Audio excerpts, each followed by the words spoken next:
This is a 2009 Dodge Ram 4500 chassis. It was put into service in 2011, built by AEV. It has been our main ambulance. We're a one ambulance service. It's been operating since 2011. It was taken out of service at the beginning of March 2025 when we got our new ambulance.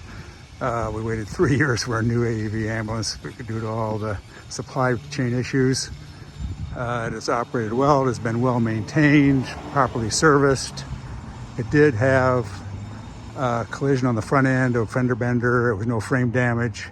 That was repaired. I think I can get the invoice for that to see what parts were included. Other than that, it was our main ambulance up until we got our new AEV ambulance, which is in the bay, at the beginning of March.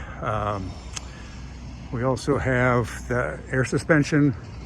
The OEM suspension that was put on this went out of service, and the people who manufactured it were out of business, so we had another aftermarket air suspension put on a few years ago. I have the invoices for that. It is a manual operating. It doesn't operate when the door is open in the back. You have to push the dump. You turn it on, you push the dump, and it drops. And then when you turn it off, it comes back on again. There you go. You can hear it pumping back up. So that's manual. That's the only thing. It doesn't operate with the back doors, but it is a new suspension system on a new air suspension. I think that's about it. Thank you.